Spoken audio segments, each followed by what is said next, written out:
couple of expert opinions to prompt our conversation, then over to you. First up, Sir Jeremy Hunt, who, of course, senior Conservative MP, served as Foreign Secretary, joining me now. Good to have you on. Your former colleague, Sir Ben Wallace, writes in one of the papers today, the Daily Telegraph, and the simple headline is, "Where's the plan?" How fair is that critique or criticism, Sir Jeremy? Good morning.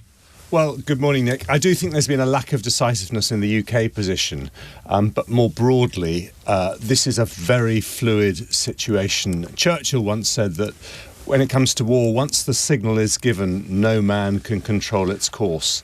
And that is, I'm afraid, true of President Trump as well.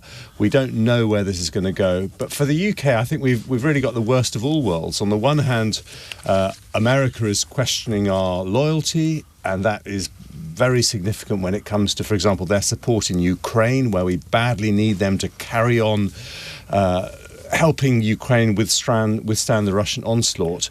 But on the other hand, we are going to be suffering far more than the American economy from the rise in oil and gas prices. When I was Chancellor, we used to have a ready reckoner. We'd say that if global oil and gas prices go up by 20%, inflation here will go up by 1% and growth will go down by 0.5%. And that has a pretty serious impact on Rachel Reeves' spring forecast today.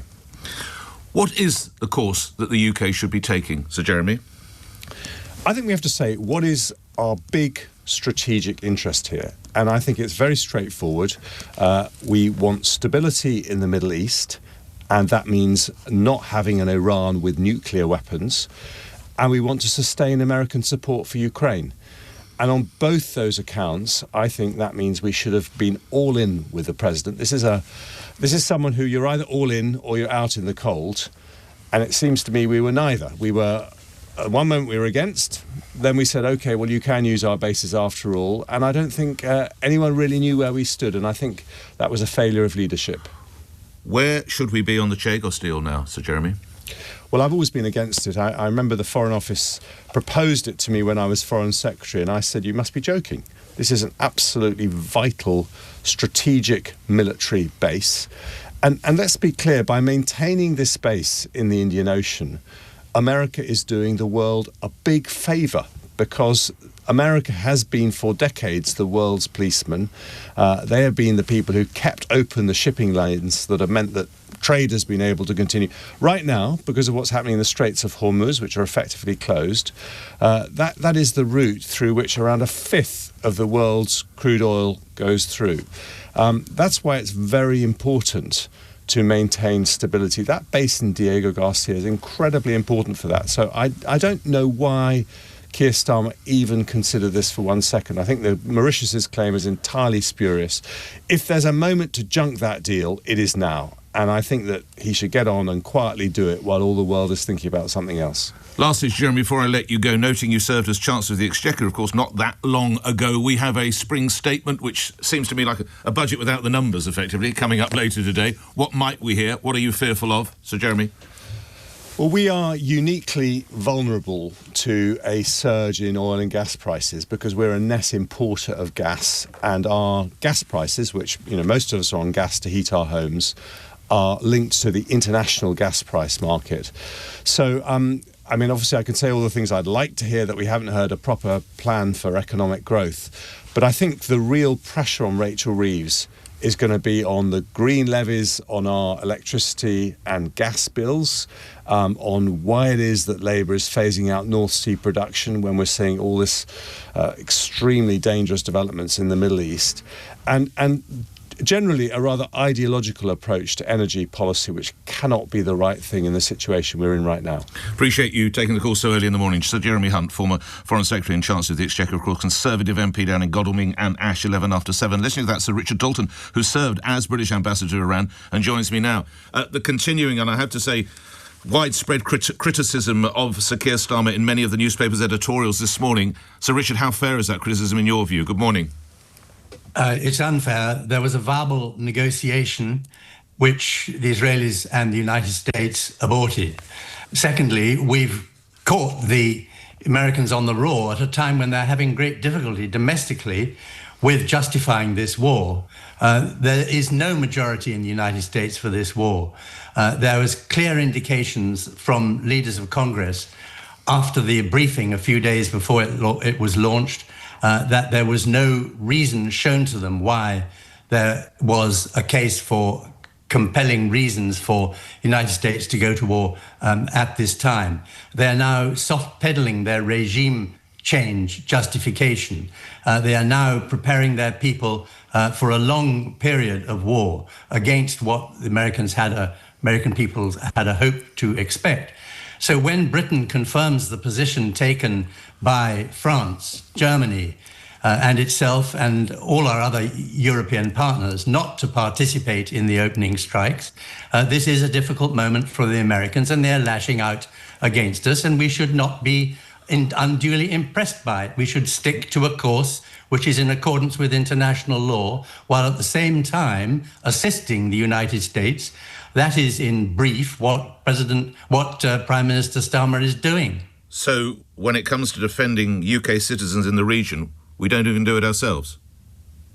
We are doing it. We're not, Sir Richard. Assisting. We're allowing US aircraft to do it. We're actively assisting the United States in trying to destroy the Iranian missiles, which are raining down on. But we didn't even defend States. our own base in Cyprus, Sir Richard. We left that to the Americans as well. I mean, how impotent should the United Kingdom look in your view? We're not looking impotent in the slightest. That was one small drone which we didn't defend.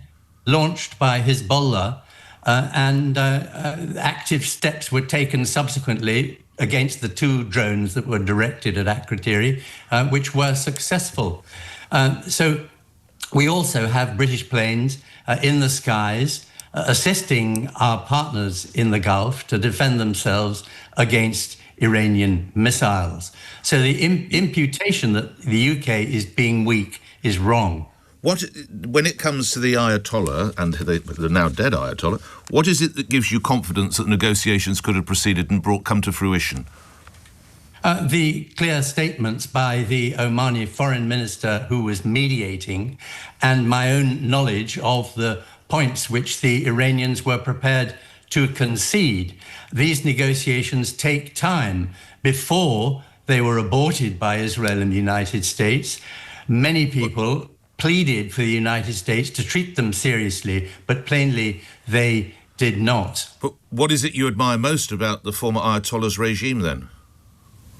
What a daft question. Why is that a daft question? I haven't indicated any admiration for the Ayatollah's regime. My understanding, and you'll be closer to it than I. Why would you, my as a senior understanding is, and you'll be closer to I, Sir Richard, there were people being killed. Would you suggest that that's what Because if you let me answer, my understanding, and you're closer to it than I, is this is a regime that was killing certainly possibly 5,000, possibly 35,000 of its own people, and imprisoning thousands more. It was a regime that I would have thought needed to go. So I'm asking, what possibly could it be that you admired in that regime?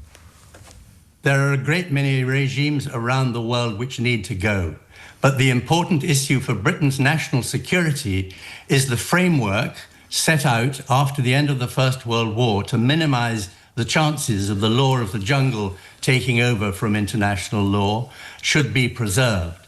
I'm afraid that our right-wingers, including Jeremy Hunt, are forgetting the lessons of the sacrifices of 20th century generations to try and prevent the law of strong powers overwhelming the rights of nations. And as a relatively weak power, United Kingdom security is dependent long-term on re-establishing the rule of law. But now, lastly, we didn't go in with the United States on Vietnam or on Somalia. But I just wonder. We didn't participate in the war of choice against Yemen. It's nothing extraordinary for us to take a different position from the United States. And the people who are panicking about it are the Americans, but I wonder, because it's their domestic political problem, which they fear we have exacerbated. Lastly, I wonder, Sir Richard, the rules, as you rightly point out, that were established after the First World War, with players such as President Xi, the late Ayatollah, President Putin on the world stage, are those laws still applicable? Laws that came about more than 100 years ago? Oh, come on.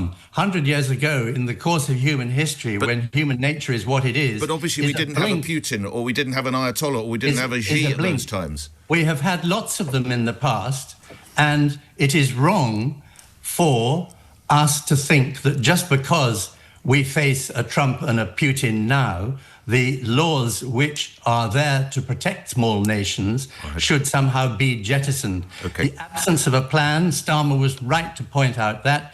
The absence of a legal base, he was right to point out that. Grateful for your time. Thank you very much, Sir Richard Dalton. You served as British ambassador to Iran.